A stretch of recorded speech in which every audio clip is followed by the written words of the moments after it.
Good afternoon, our viewers. Welcome to this segment of the Women's Show on Civic Space TV. My name is Maria Alesi, and I will be your host for the show today. Today, we'll be discussing one of the most contentious matters in a country like Uganda, but also world over, the question of land. Land is one of the few factors of production that continuously appreciates in value, whether in the presence of conflict or peace. The value of land has a way of either staying consistent, but if it depreciates, it appreciates value very quickly. Even in the time of new forms of wealth, for example, in an era of technology and ICT, or where in a world where data has become the most expensive product on the market, land continues to still remain important. That even when you own a data collection company or you own an application, you somehow need land, whether it's to have a home to live on or a place for food to grow. And even with the richest people in the world, Elon Musk is finding more space outside of the earth. So that should teach us that land will forever be a very important asset for human existence wherever it is located.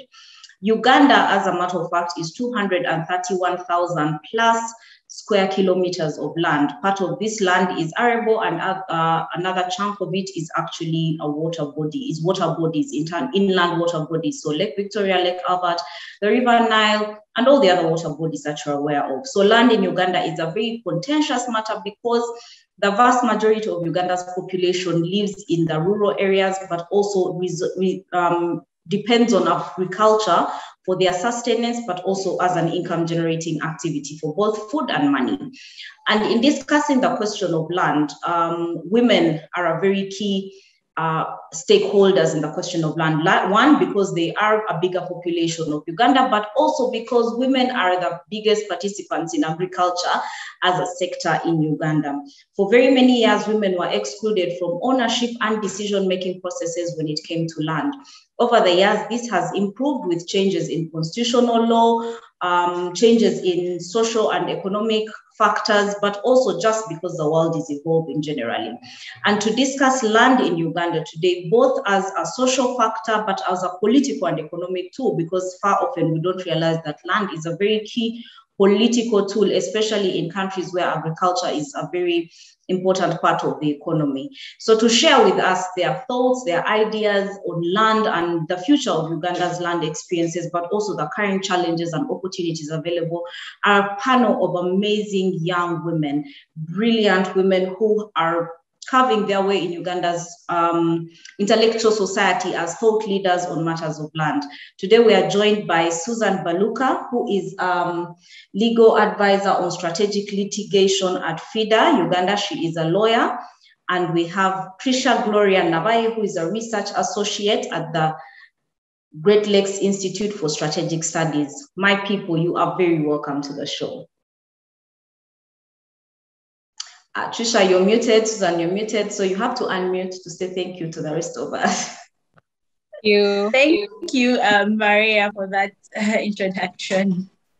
Okay, perfect. And now online, because the internet of Uganda can decide to be the way it wants to be, we also have another of our panelists is Jean Ngobi, who works with Akina Mama Afrika. Jean, you are welcome to the show. Jean, I think it might also help to turn off your video for the beginning point so that your bandwidth is not stretched, so we can at least hear you even if we don't get to see you. Okay, so as we wait for Jean's as we wait for Jean's internet to pick up, I would like to bring Tricia into the conversation. Tricia, what is happening with land in Uganda from your perspective? What are you seeing? What are you hearing? What are you experiencing? Because sometimes you're on these shows and you're part of a land conflict somewhere, or you're trying to grab someone's land, or your land is trying to be grabbed, or your family is in a struggle, because these are realities of being in Uganda today. So share with us your thoughts on this, Tricia. Thank you very much. What is happening? For us as a country, what is happening to our land policy is that we are shifting and we are reforming, but above everything also, we are, changing into an industrial era that will require land at all points. But to understand the land question of today, we need to be able to also understand the land structure of Uganda from time immemorial. I think our first touch of land and understanding land as Uganda was a colonial formation of 4 land systems: the Milo, the freehold, the leasehold, and the customary, which was there pre-colonial, but was a little bit brought into the mix with these other 3. And around there, we have the 1908 Land Agreement, we have the 1908 Land Policy, and we have the 1975 Idi Amin Land Decree. And all these things speak to what our land was. Was it contentious even then? Yes, land matter that is very contentious. And so between the Land Agreement of 1900 that gave Buganda big chunks of land and clan leaders big chunks of land, where people would actually, temporarily hold ownership on these properties. The land policy of 1908. Tricia, your internet is skipping a bit, so I'm going to ask you to turn off your video so that we hear you better, because there's a bit of a break. Can you hear me now? Yes. Okay, so the Land Act of 1998 then created for us, something called the Succession Act that left 15% of the assets to women. And that is dependent on how women were in that household though. So continuously, we've seen ourselves grow as a people into where we are. Why is land contentious now?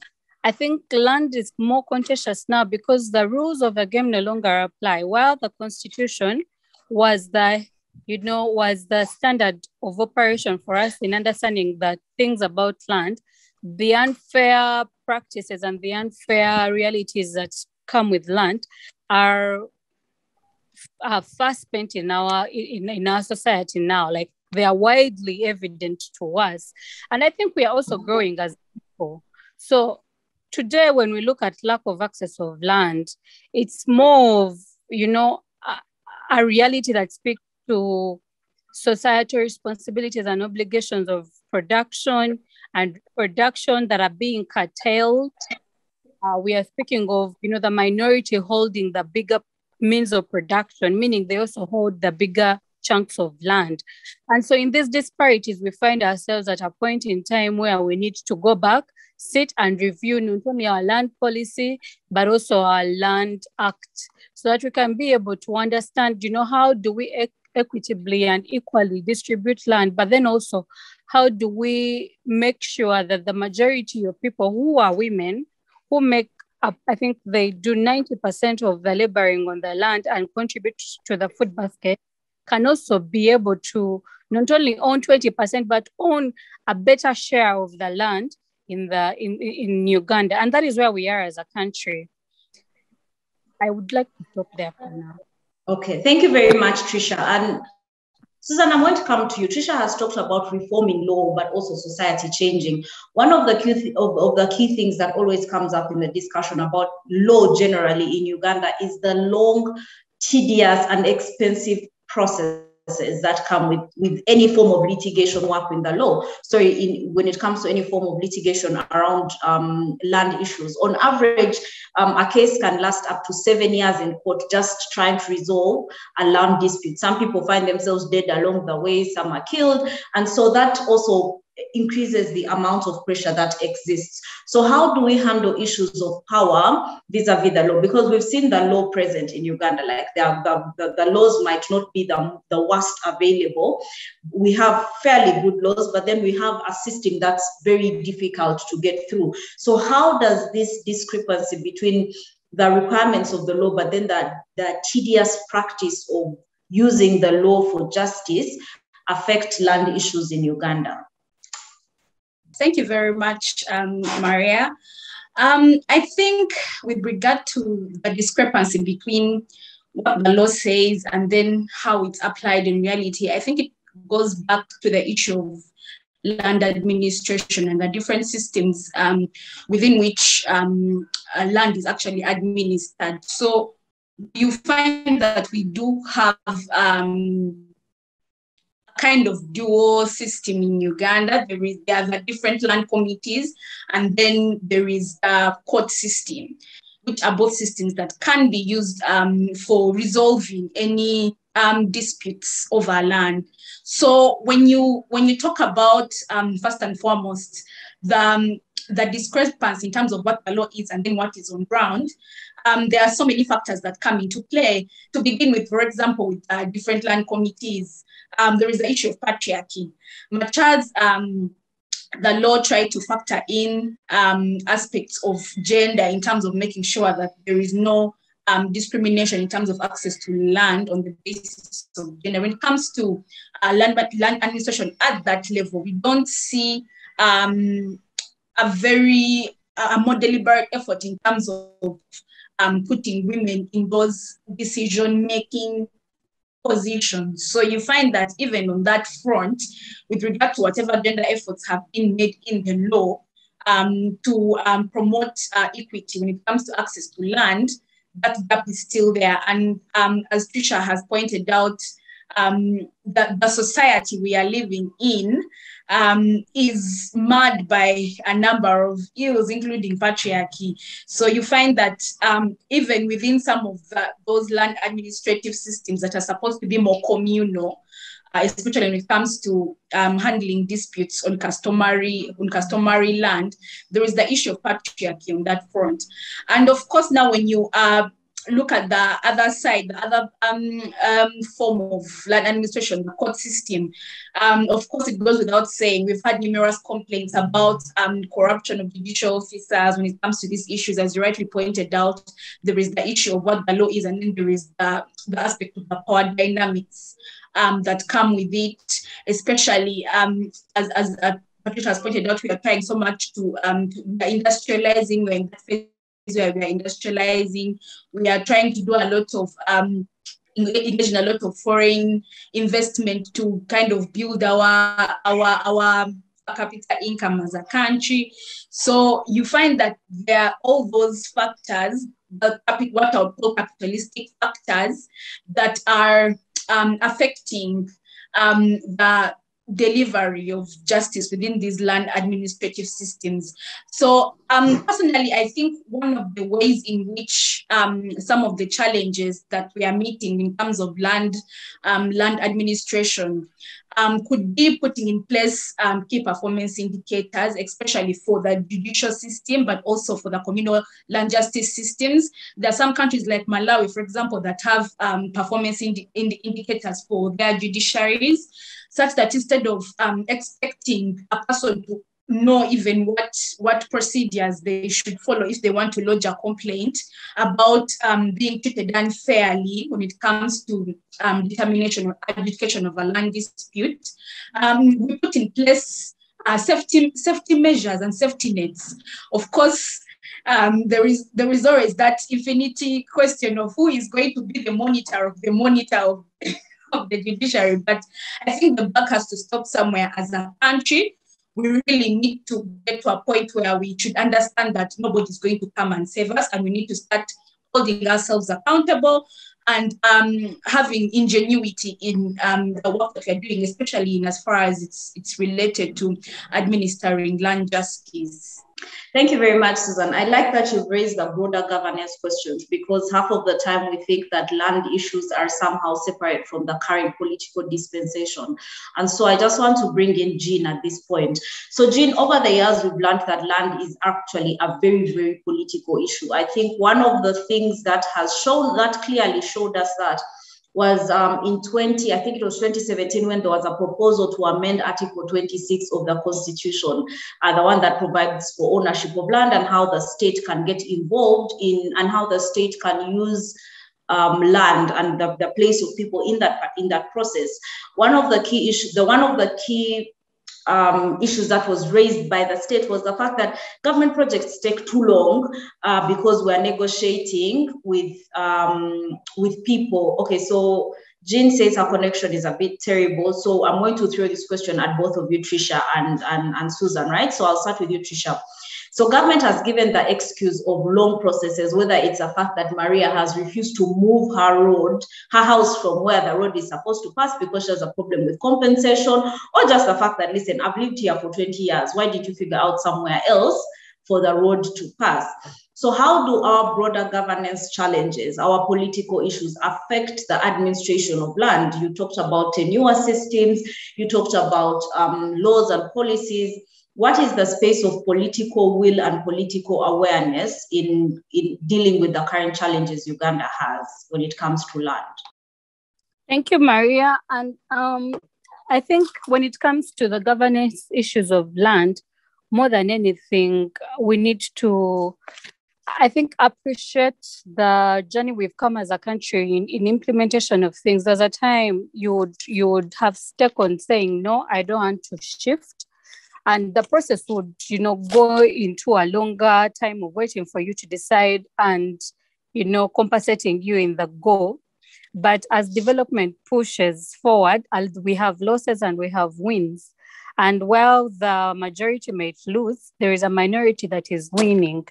I do not want to sound as though I am anti-development or anti-progress, but I want to believe that in our governance of land, we should be able to implement pro-poor and gender-responsive, approaches in order to improve the living conditions of those, the urban poor and the rural poor as well. So that while you might want a road to pass in this particular person's land, you have approaches that will help most probably maybe provisional, maybe resettlement, maybe provision of a new land title or compensation on the go. So the governance issue is more political in a sense that while it is easy for very many people to be able, to go to the courts of law and seek redress, it's not that justice will come in the moment. And so as it does build up, the Lusanja case was, as it does build up, your stake over the land is diminished and you lose it in the end. So we need to think about how are these towards the governance of land. Are they pro-poor? Are they inclusive, especially in the justice of these things? And going forward, I think that is where our pressure in political will should be, that we need to push for things that are equitably speaking for equal property rights, redressing justice, and also making sure that the vulnerable groups within society are not pushed to the side where we push for the narrative of development. I should end there for now. Thank you, Tricia. So I'm going to bring in Jean now because her connection is a bit is better. So Jean, please come on board. What is the space of political awareness, political reform in addressing Uganda's current land challenges? Thank you, Maria. I think as Tricia has rightly pointed out, we should not further marginalize people who are already marginalized economically, because we are trying to pursue economic development. And in terms of addressing the aspect of the political will, of course, we know for a fact that as a country, we are doing very badly in that regard when it comes to our political will to really take into account and protect whatever proprietary interests that vulnerable people might have when we are trying to pursue all these projects, these big projects. And for me, I think that one of the things that we could do, especially for those of us in civil society, is to leverage the benefactors really that are behind these projects to make sure that there is, accountability in terms of protection of interests and rights for those who are affected by these projects, including whatever proprietary rights and interests are affected. So when I talk about leveraging the benefactors, I'm talking about, for example, if we know that a project is being, for example, supported by the World Bank, and yet they are specific proprietary interests for the project affected persons that are not being taken into account, or that are even being delayed, as you pointed out, I think we can always reach out to those particular benefactors for intervention, for faster intervention in that regard, because as you did rightly point out, the court processes may take a while, even whatever out of court settlements that we may want to engage in might also take a while and might not yield very favorable results for those who do not have the bargaining power. So I think leveraging the benefactors of all these various, some of these economic big economic projects that we are trying to undertake can be something that we can really engage with. A recent example also in that regard is one where Total was actually taken to court in France. I forget what the law is, but it's a law that can basically, it's a law in France that basically would allow project affected persons for a French-based company to actually institute a suit in the French courts of law. And given the lack of political will here, I think using that as a strategy, looking for other avenues and other forums where there is more better political will in terms of protection of rights of project affected persons could be another avenue that we could use as a way of circumventing the challenges within our own country. Thank you very much, Susan. Jean, are you there? Yes. Please go ahead. Hello. Only 7% have access to online in Uganda. Hello. Yeah. Yes, so Jean, I was actually. Come again. Okay. Please go ahead. Now it's better. Please go ahead. Okay, so the issue is, land is a feminist issue because it has a lot of control. It is limited sphere. It is still a sector in which women are still relegated, irrespective of our biggest population tantrum, because by UBOS we control over 51% of the Ugandan population, but we still do not have access to land. The 1998 Land Act definitely guarantees a woman to access land, but the issues around land currently cannot actually make a woman be able to gain or even access land. Just alluding the fact that over 93% of women in Uganda do not own land. We are only 7% who can own land. So the 93% are relegated to either owning land through inheritance through a father, by the way, actually through men. A father, which is also so problematic for them, through a husband, which is also completely very problematic, or through a son. So women in Uganda, 93% are not able to own land. And remember also, by the GDP of Uganda is 50%, and I mean agriculture contributes 50% of Uganda's GDP. Yes. So when it comes from agriculture, it should also be known that the biggest labor into agriculture comes from the smallholder farmers, who are majority women and children in this country. However, what is so interesting is that irrespective whether agriculture is employing all this, this population, 50% of the people who are employed by agriculture are women. And it is these women who do not even decide on the proceeds of the land. It is them that do not know. They know, of course, but they don't have control. They don't have access. They don't have they don't have this opportunity to make decisions on this land. So it is a strong feminist issue because it is a resource, it's property, it is wealth. And we all know that majority men have power over. They feel they have that kind of it is naturally endowed to them that they have to take control over what property is in this country, when and how, what they should own, the small quantities or the portion they should own, and how they should utilize it. Even when a woman, for example, on agriculture was able to cultivate, she will not have authority or a leverage to decide on how the proceeds from this land or the crops or the harvest are going to be distributed in terms of the money that comes. It is the men who are majorly trying to make decisions on this. So the realities on on land in Uganda makes it very impossible for women to enjoy their right on land.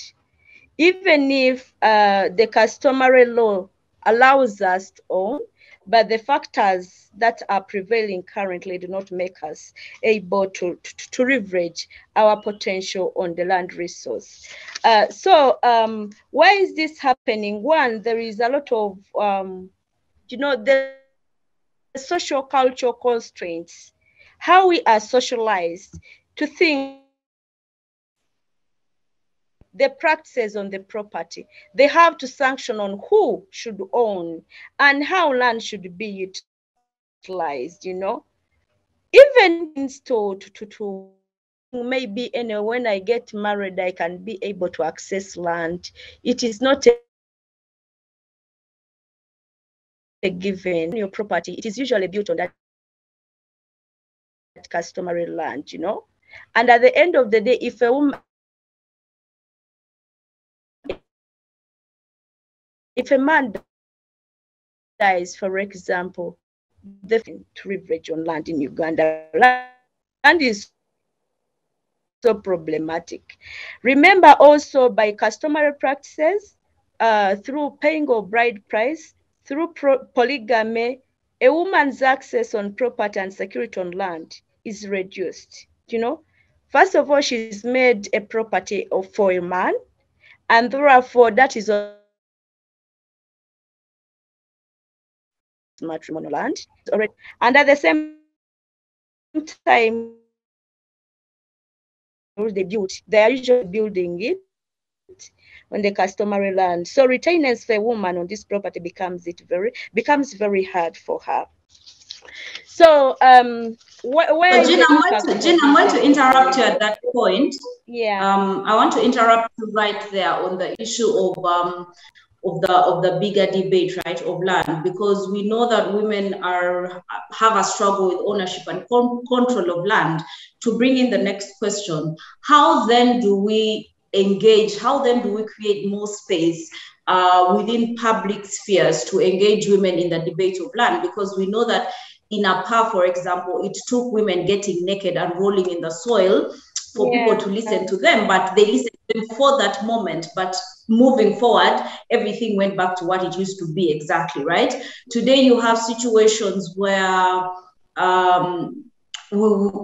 conversations to resolve land issues, but also because Susan and Tricia highlighted earlier that we are building a big industrial agenda for Uganda, and whatever form of industrial agenda we're building requires a lot of land. So we've seen the case of sugar and the Bugoma forest. Like, we don't even have the level of impunity that we have in Uganda has pushed us to cut down forests to grow sugarcane. And then tomorrow we're going to cry about food security. So on one hand, we are cutting forests, and on the other hand, we stay. So it's that level of contradiction. So how do we get citizens involved in this kind of debate? Because it's not a miracle. Okay, it's not out of the ordinary that what happens at national level is also happening at household level. If land is grabbed at national level, of course it's going to be grabbed at household level because the systems that exist and dispense this kind of violence are located in all the spaces. So how then do we engage citizens? How do we get citizens to be more engaged in this debate at a broader level, as opposed to this is my 50 by 100, it is the one that I want? Yeah, I want to agree with you, Maria, that this is still a very big problem for us. How we domesticate what is in the law, what the reality is. I think for me, at this point, I would think that the country, all people must accept that we must co-own property. All of us have a stake in this country's development. All of us have a right to benefit in this country because it is our motherland, irrespective of creed, ethnicity, sex, we are all human beings and we are all Ugandans. And for me, the law should be absolutely very friendly for all, irrespective. And it also comes to a point whether, we have to ask ourselves questions. For example, one, are men willing to disrupt those cultural practices that make them overpower the women? Are they willing at all? I think that is where the biggest problem is, and the biggest answer should be coming from. Because if men are willing to share property with men, they will accept their daughters, they will accept their wives, they will accept their sisters on called land in Uganda. So it comes from, as you know, the basis is the willingness for people to unpack that kind of mindset, feel they have that entitlement when it comes to property. They have that, you know, to fight a woman who is trying to come up and, you know, trying to own property. I have seen in my own community, yes, my mother was gender sensitive enough, for example, and she had left a will. The girls, you have equal share on land, just like my sons are. But I have seen my little brothers, even when they are small, you know, kind of fight, you know, fight back. You are just, even if the will says so, you cannot own this land here. It's somewhere, or where you got married from, you'll be able to get land. And remember also, where we get married, they also bounce us back. So we are always in the swing, in between. Why? Because the male species hasn't yet accepted and hasn't yet, you know, okayed it, that it is okay for the girl, for the woman to own this property just like I am, or just, you know, any other man can. So it is until when we unpack to accept that there is co-ownership, that there is this person, irrespective whether she's a woman, she's man, the right on property, that we can be able to be in the community. Yes, so we're going forward is about creating, even for women do not even know that they have a right on land, on their ancestral, on their caste. No, they do not know. So creating that kind of civic awareness for the men and women to understand issues of land is very important. Then we'll be able to unpack people's mind to accept that chip is important. We'll be able to reflect what is in the law into practice, you know. So before we do that, it will not. Jane, hello? Legal, but also in litigation practice, to ensure that citizens are more involved in the in decision making when it comes to land, not just as people using the land, but as people who actually have a say in the way the land is used and owned. Sorry, I got you, cut off a little bit, but for me, it's about unpacking mindset. It is about disrupting the unequal power relations between men and women, then civic education. By doing that, we'll be able to reflect what is in the law into practice, so that the environment is friendly for men to accept, and women are able to take their bargain on land. Thank you. Thank you very much, Jane. So over to you, Susan. Thank you very much, Maria and Jean. I think maybe before I go to responding to some of the mitigation practices in terms of legal interventions, just to add on to some of the social interventions that can be undertaken, some of the interventions that Jean has mentioned. So in addition to civic education, I think one of the other things that we could do is to do kind of social mobilization to get people to participate, but also in doing that, we kind of get their buy-in by showing them the bigger picture of why it's important for them to be involved in, you know, holding different actors accountable, be it international corporations, be it the state, in terms of showing them the importance of their collective participation when it comes to holding different stakeholders accountable when it comes to land justice, especially in the midst of fast-growing economic development. One example that we have seen is from our neighbors here in Kenya. There was that very widespread social media campaign where they actually petitioned the IMF not to give any more money to Kenya. And I think it was successful. So you see that kind of collective, you know, the power of the collective, of the people, you know, the people power that was used to kind of, you know, hold states accountable. So it's a combination of leveraging the benefactors in this case, but also coupled with the power of the collective that came from the people. So I think one way is really getting people to understand how this can, affect them broadly beyond, so that you get them to see beyond their individual and personal interests and benefits. But also then, in response to the particular question you posed to me with regard to what are some of the legal interventions that we could have. For example, when you look at the different laws we have when it comes to mining and petroleum extraction in this country, the aspect of the community voices and the community engagement in decision making is not very glaring. Yes, every once in a while, multinational corporations may sign memorandums of understandings with the community leaders and say they will give certain percentages in terms of loyalties to whatever comes out of the project towards community development, but rarely see those clauses actually honored by the multinationals. But even then, do we have, if we're to talk about the gender aspects, women are rarely actually involved in those negotiations with between the multinational corporations and the communities when it comes to how is the community going to benefit.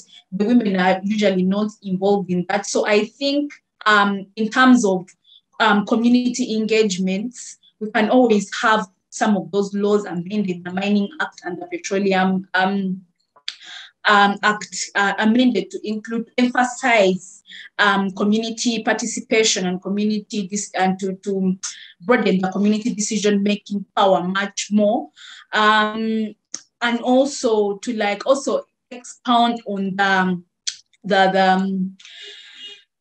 forms of accountability. So one example I'll give here is the Petroleum Act, Petroleum Extraction Act, where there is actually no provision for legal recourse when it comes to a disgruntlement that the community may have or the project affected persons may have when it comes to the compensation for surface rights before a project is undertaken. The only provision that is there or that is provided for in the law is mediation, which in most cases, may not always be successful or may not benefit the project affected persons much because of the limited bargaining power in that kind of context. So you see that that in itself is a limitation, and it's a limitation on access to land justice for the project affected persons when it comes to such development projects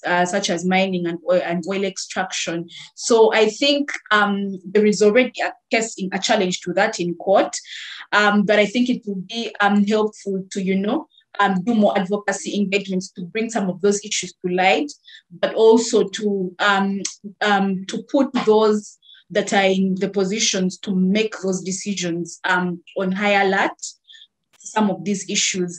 And also in that regard, when it comes to mitigation challenges, of course, when you talk about legal mitigation challenges in this case, we see that litigation is one of them. But even in the broader administration of justice context, there is a very big problem with our justice system. It is too slow, as you rightly pointed out, especially when it comes to constitutional rights litigation. It takes you 6 years to get a judgment in a constitutional court case. This is not a civil suit where maybe witnesses may, do delay taxes. This is a constitutional court hearing. So there is nothing like witnesses coming back today or coming back tomorrow, not around today. It's just a matter of court sitting down and making a decision on the matter at hand. But that takes over 6 years for you to get a judgment. So of course, there are also those other broader issues that need to be addressed in terms of basic administration of justice. More investments need to be done within our courts and judicial system. Yes. So Tricia, over to you. What are the things that we need to think about, that we need to be thinking about in order to address this big challenge, because we know that it's not going to get any better. We've seen that year after year, issues of land administration, land ownership are very contentious issues. The president outrightly called out and said that the Milo land is wicked, and okay, not wicked, he said very bad, and that it's one of the things holding back development. So when the head of state postures himself that way about something, you automatically know what's going to happen, what the ripple effect is going to be for the rest of society. So how then do we move this debate forward in a way that centers the people who are pushed to the margins of development? Thank you, Maria, for that. And when Susan was sharing, one thing kept coming back to me, because the majority of our land tenure is customary. One of the ways people seek redress is also in the customary arbitration courts, where clan leaders sit and decide. That is fading away, because then people are now deciding to, change their land tenure from, being held customarily into private ownership. And while that could be a good thing, it is up for contention that it can be also a bad thing. But from where you're coming from, where we're going between, a land system that our very own president calls flawed, and to a future of redress, of arbitration, and how we can actually push for ownership and redistribution of land. I want to believe that the struggle for land rights, and especially women land rights, is often portrayed as a struggle against the African culture. And every time we talk about these things, I think about all the different legislation that has been passed over the years that speaks to women being able to attain land, and also other people being able to attain land. But the different discrepancies and, the small space that stands between justice and injustice is that the laws that have been passed have not been, they've been gender neutral, they've not been very gender sensitive. But that also speaks to our culture as a people. When they were amending the 2009, when they were passing the 2009 land policy, what a lot of the women were lobbying for, they lobbied for, the amendment of the Land Act of 2000. They lobbied for, co-ownership and being able to own land with the men, and also be able to have a say at the end of this life if in any case this land has been sold. And that argument was lost even for organizations that push for women rights and equality, was lost backing on the ideas of women stealing land from men, women marrying older men for land. And, it's a question of whether they actually saw the need for the woman to own land. But with that, the majority of people pushed for no co-ownership, and it wasn't passed. And then you also look at the land policy of 2009. It speaks to the fact that land use is primarily an activity for the women folk, and yet they are unable to own land. And so with these different discrepancies, we need to look forward to making, policies and laws that are not neutral to the gender and can push for, equitability sharing and, equality among land use. And so the importance of land rights, especially for us in sub-Saharan Africa and Uganda in particular, is to understand that whereas it has been relatively easy for women to make, gains in education, in access to education, in pushing into formal employment, something is still, contentious when it comes to land acquiring. And while we may think that this suffers the men, the majority of people that are going to suffer from the land reforms that are going to be passed, and where we are coming into the question of the Milo, are going to be women, because they're the ones who are at the forefront of production, of agriculture. And in any case, the struggle for women's rights, will continue to be one that pushes for economic development, especially in agriculture. And so without land ownership, their development and the development of the society is affected, and it pushes them into poverty. It continually, entrenches them into the gallows of society, the depths of it. And so when we are speaking of land reform, when we are speaking of things to happen, we need to go back to the policies in place and see if they are sensitive to the needs of the women, but then also if they can promise us a future where land can be equitably shared. I remember you said about the class structure, there's going to come a time that even when it's also a women issue, land is going to also continually be stretched out to become a class issue. And then we'll have the minority have a lot of land and the majority at the margins of life pushed to the end. And yet most probably the majority will be the ones that are supposed to tilt and produce this land. And us as a country that is still subsistence, I want to believe that land is still our primary concern before we push into industrialization. That even when we go into industrialization, land is going to still stay the core of the issue. And so if our land reforms and our land policies and our land acts do not speak for equitability and fair distribution, we are going to always have, a contention when it comes to land. It's going to still stay sticky because, the rules and the laws do not speak to a just cause or a just sharing. And that's a reality we live in. Where do we go from here?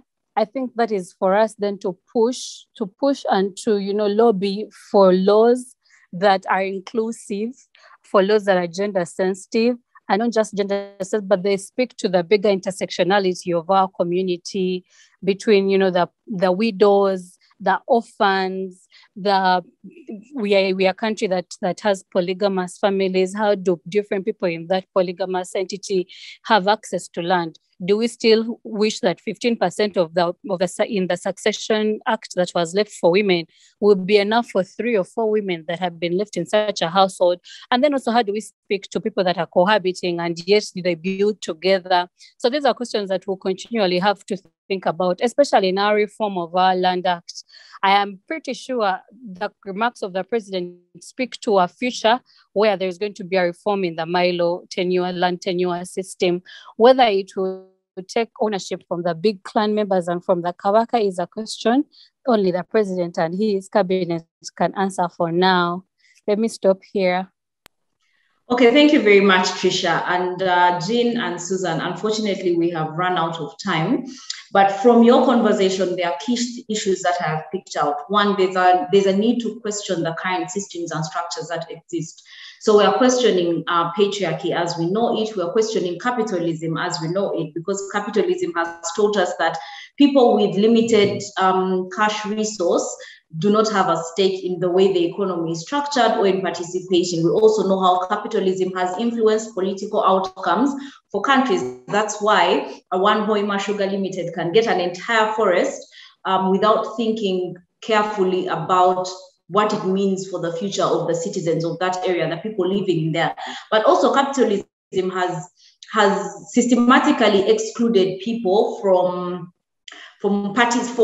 having a stake in industrialization. So when you are talking about the issue of companies saying that they're going to give part of the resources or the benefits from an industry or the commercial agriculture to the community, and there's no law that actually requires them to do that, right? So there's no way even to force their hand, and yet the actual practical alternative would be to ensure that everybody whose land is being picked from that area to allow this factory or this large-scale agriculture to happen, to actually have an actual share in the company so that they have actual dividends, right, at the end of the day. But that's not a practice that we take on, because the idea of capitalism is to make sure that individuals have the biggest amount of profit that can be made from the community, from the land, from resources that are available.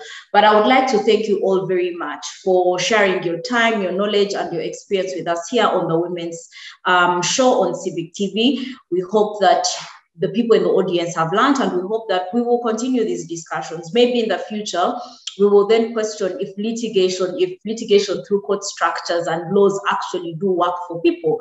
Because what does litigation and court systems mean in a patriarchal and capitalistic society, but also a society that's still struggling with the remains of imperialism, but also the remains of colonialism, because that's also the bigger struggle of land for any country that has been colonized before. So I just want to say thank you, and thank you to the team at CCG for holding this space for us, and would like to wish you all a lovely afternoon. Bye-bye.